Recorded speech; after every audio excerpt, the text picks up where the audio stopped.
हर हर महादेव। जय श्री सीताराम। आप सभी लोग से हैं मेरी विनती प्रार्थना यही है कि जब महाभारत में जब पांचों पांडवों के और कुरुक्षेत्र के बीच में जब युद्ध हो रही थी, तो जब युद्ध समाप्त हो गया, सारे कौरव मरा गए, तो जब लौट रहे थे द्वारकाधीश भगवान कृष्ण लौट रहे थे, तो वो क्या हुआ कि रास्ते में एक ऋषि तपस्या कर रहे थे जिसका नाम था भागो शुक्राचार्य। यही नाम के ऋषि थे। वो तपस्या कर रहे थे, तो वो रेत जो जमीन होती है वहाँ तो पानी रहती नहीं, वहीं पे वो तपस्या कर रहे थे। और फिर उनको प्यास लगी तो भगवान को याद किए।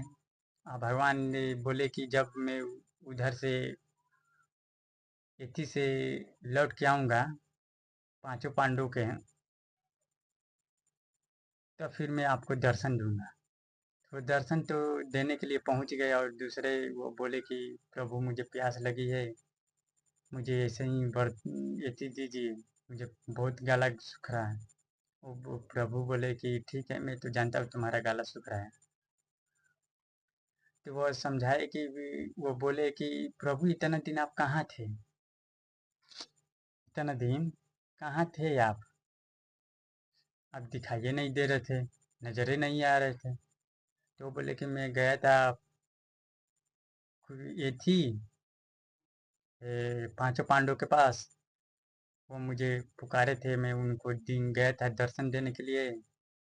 और उस वो बोले, साधु बोले कि दर्शन में आप क्या दिए हैं? तो बोले कि दर्शन में तुम्हें तो वहाँ पे जाने के बाद कुछ और ही इति था, समस्या था। वहाँ पे युद्ध स्टार्ट हो गया कुरुक्षेत्र में, युद्ध की तैयारी होने लगी। लाख समझाने के बाद कोई नहीं माना, लास्ट में युद्ध करना पड़ा। और कौरवों के सारे भाई और पुत्र मरा गए, पांचों पांडवों के पुत्र मरा गए, पांचों पांडव बचे हैं। तो भागवताचार्य और शुक्र वो क्रोधित हो गए और श्राप देने लगे भगवान कृष्ण को। वो बोले कि रुकिए, श्राप देने से पहले ही मेरे बात पहले सुन लीजिए, उसके बाद में। मुझे तो ऐसे ही श्राप नहीं लगता है, क्योंकि मेरे जो श्राप देता है साधु संत, मेरे ही वजह से उसका श्राप पूर्ण होता है, मतलब पूरा करता हूँ, मैं उसी का हूँ।